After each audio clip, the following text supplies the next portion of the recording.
One Iraqi official told the Iraq Study Group, quote, "Al-Qaeda is now a franchise in Iraq, like McDonald's."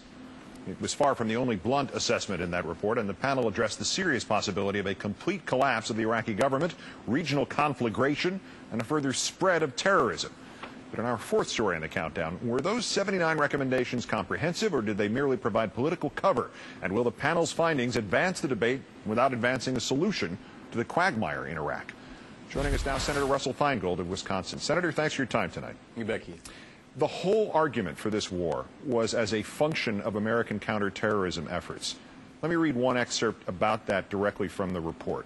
A chaotic Iraq could still provide a still stronger base of operations for terrorists who seek to act regionally or even globally. Al-Qaeda will portray any failure by the United States in Iraq as a significant victory that will be featured prominently as they recruit for their cause in the region and around the world.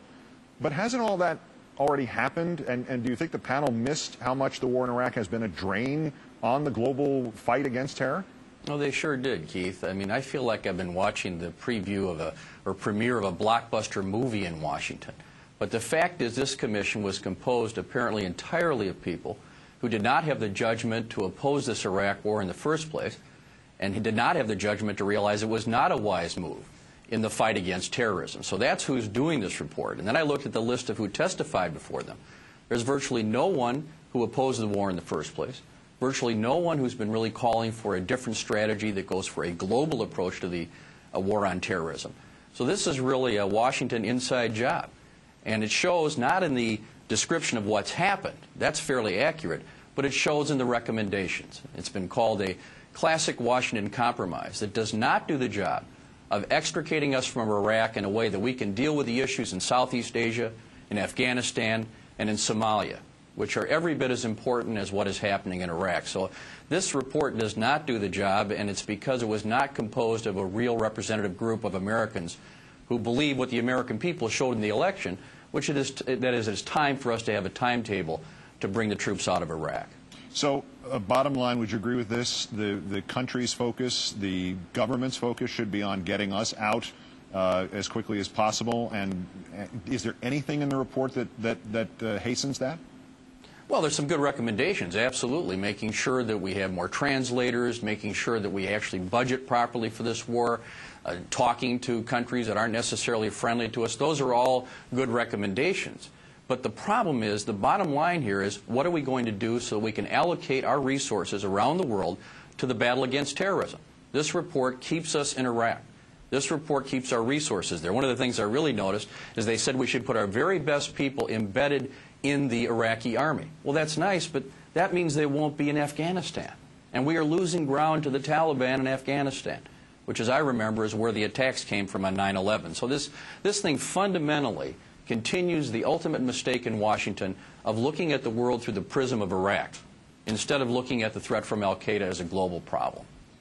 The incoming majority leader of your caucus in the Senate, Harry Reid, has called on President Bush to adopt the panel's recommendations regardless of your points or anybody else's. Do you make the same call? Is this better than nothing at this point?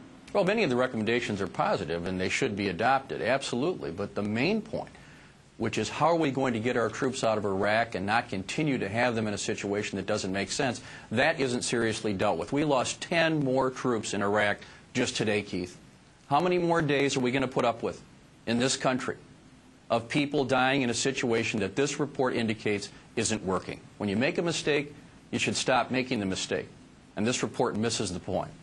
So what are the prospects then for resolving this situation in Iraq? What if this has failed, and obviously something internally from the White House, which is next on the series of, to use your analogies, movie premieres, blockbusters in Washington, that's next.